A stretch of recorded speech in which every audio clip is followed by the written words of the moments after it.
So I'm testing out my Simplex coils here, right? And I'm at a basketball court again. I've made a couple videos, a couple tests here today with different items next to the fence there, because that's where all the jewelry's at. There's just a little tip for you. After all my years of experience, I've gotten the most jewelry I've gotten from right next to the fence around basketball courts or bike racks. This is a cross I found about a couple months ago, and what I'm gonna do is I'm gonna try the Simplex with the stock coil on it, and I'm gonna try the Simplex with the SP24 coil on it, and I'll just take this cross here and I'll bury it right next to the fence there, flat, about an inch away from the fence and inch deep. Okay, I'll take some of this stuff here and smash it down and then cover it up. Okay, just so it's not in the open air there. Okay, an inch deep, an inch right next to the fence there. And I'll turn the Simplex 267 on. Okay,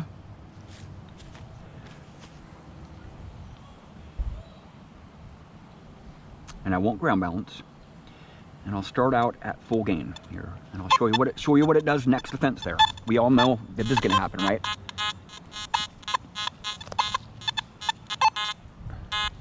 I'm getting a little teeny chirp there, but it sounds just like the other fence there, you know, because I'm so close. I'm jacked up, running too hot.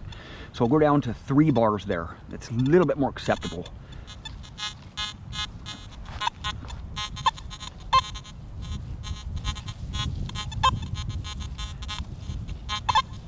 I'm getting just a little teeny chirp there, but foil sounds just like that. See, what's reading up at 404. It's not giving me any numbers there. I'll drop it down to 1 bar and get right up next to that fence. It's not sensitive enough, you know. It's not sensitive enough at two bars gain to go an inch deep. This is what I've been talking about. The Simplex stock coil doesn't do very good on around fences. It's just, there's not enough adjustment of gain. There's not enough fine tuning of gain to get in there and get that jewelry out. And I got the 277 version here with the SP24 coil on here, and this thing is an awesome coil for fences, man, I'm telling you.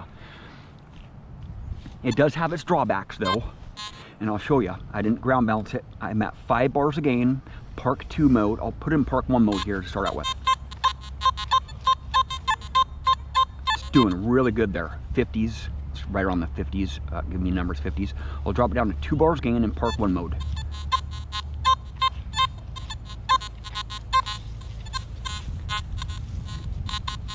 Sounds just, if you're going across the fences like this, you're not going to be able to hit it. Okay, 3 bars gain. Yep, I'm hitting it. I'm hitting it pretty good. Now, let's go to 4 bars gain in Park 1 mode. It's overwhelming the detector. There's just so much fence there, you know. So it just sounds just like, the fence, right? I'm gonna skip over that target at 4 bars. Let's try 3 bars again. This is fine tuning the Simplex. You gotta fine tune this your machines when you're next to big iron like that, this fence here. And if there's a bar down there at the bottom, which there's not, I think it's a little bit deeper, it's down there a ways. But if there's a bar down there, it makes it even tougher to detect this. 3 bars gain in Park 1 mode here. Just barely hitting it. Barely hitting it. Let's go to 2 bars gain. Let's see. Not hitting it. So it just barely hits that. Right up next to the fence there. Okay? Now I'll show you a high-end machine with a 5-inch concentric coil on it, or a 5-inch double D coil on it. And I have a really wide range of adjustments that I can make with this machine, especially this sensitivity. And I can put in different modes, and I can do a lot of stuff with this detector that the Simplex can't do. And I'll just jack it, I'll have it set at 89. I won't even ground balance it here. It's not super important with this test here. But I'm gonna just go along this fence here. I'm gonna go right up next to this fence here, okay? I'm gonna just butt it right. This is basically full gain. It's not really full gain, it's high recovery speed and high depth at set at 89. Because once you go to 90, it goes into slower recovery speed, but a deeper detection. And I don't really want to go super deep with this coil here. I just want it to, I want to be able to get close to that fence there and go about 3 or 4 inches deep.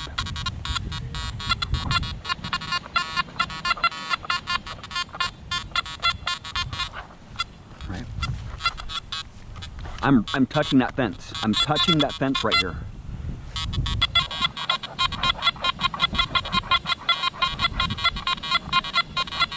And I'm running a little bit too hot. So what I usually do is I'm down like in the 70s or so around fences. I'll go up and down, you know, 8 or 10 notches, sometimes 15 notches if I'm around those posts right there. And I'll show you that here in a second here.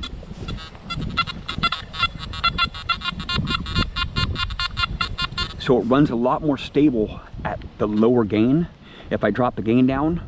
But watch when I get close to this post here. It's just gonna overload on it. It's gonna overload on that fence right there. So I usually just drop it down a few notches there. About 10 or 8 or 10 notches there.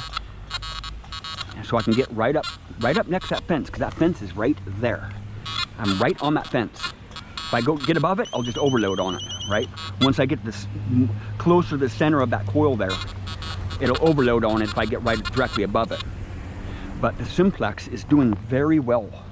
I didn't think the Simplex was going to perform very well next to these fences, because this coil right here is not nearly as sensitive on the outer fringe of this coil here, because it's an elliptical coil, and you're not getting a very big profile of that target because it's so narrow there on the top, and it's not in the center of the coil there. If you have a round coil like this, I think the reason why this coil does so good next to fences is because you're so close to the center of that coil, and you have a very large fringe right here.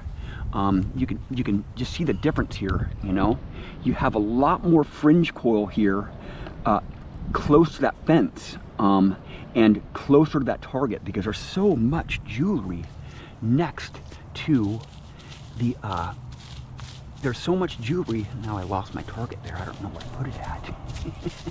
I don't know where I dug at. Is it right there? Yeah, it's right there. Right there. It's that cross right there. So there's so much jewelry that close to the fence. It's sickening, because the other guys have missed it, right? I want to get the stuff that the other guys are missing. And with this coil right here, it's amazing how much jewelry this coil right here has gotten me. And this coil this is the 277 version. I have my other detectors here, my other Simplexes up. I was doing some tests earlier, but it's just amazing that this coil can do a lot of stuff. You know, you saw me pluck that out of there. It was hitting at 3 bars, but it wasn't hitting at 4 because 4 was too high and 2 was not sensitive enough. So 3 bars, it was doing pretty good there. And then all I do is just bump my gain up, just a couple quick taps on a couple buttons there, and I just move away from that, and I can detect over here where there's a lot of jewelry too, but not nearly as much as right there, right next to that fence. And with the Anfibio, I have to be pushing a bunch of buttons, you know, to get the gain to go down. You know, I have to go down a lot of bars, so it takes me a little bit longer to get those targets out. But if you dig next to the fence here, you're going to get a lot of foil. I mean, I can probably just scrape the surface here and just see a bunch of foil just right on the surface. So I got to get all that foil out first before I start getting targets like that. And I've detected a lot here. I found a lot of jewelry right next to this fence right here. A lot of jewelry, because there's so much junk in here. I'll smack a couple targets out here, because every time I come here, I smack targets out. You know, I just found a dime right there, about 3 inches deep, and I've been here so many times. Just every time you come to a certain site, you're gonna get stuff, right? I'll show you what it sounds like out here at three bars gain, okay?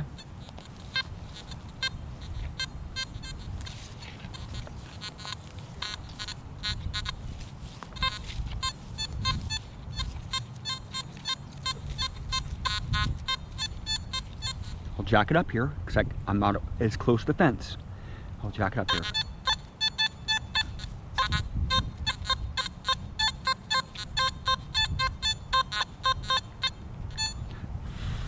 Six bars here. I'm hitting that fence there. This 277 is kind of hard to pinpoint with anyway. I just didn't have time to swap my coils out here for this test here, but there's just so many targets next to these basketball courts here. See how it's overloading on that right there? That is the overload signal. The Simplex does have an overload signal, and that's what it is.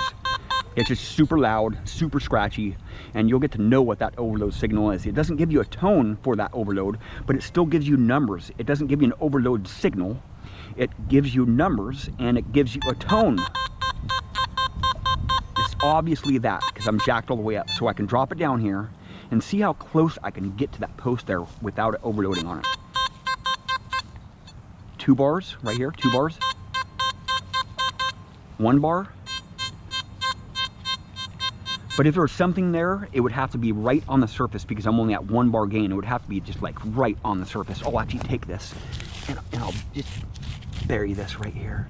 I'll just put it right there. I'll put it right there. It's probably gonna hit on it really hard, right? But I won't know that that's there because I'm at 1 bar and I'm right next to this big post, and that's what the big posts are gonna sound like. If I bring in that 5-inch concentric coil, that thing would smack beyond tomorrow, man. I would be able to really hear that really good. And no matter how deep this was, man, even if it was 2 inches deep, I would still be able to hit this target with that Anfibio, with that 5-inch coil, because I can fine tune that Anfibio to exactly, I want to get as close as I can to that post without overloading on it. Well, thank you for watching. Please subscribe.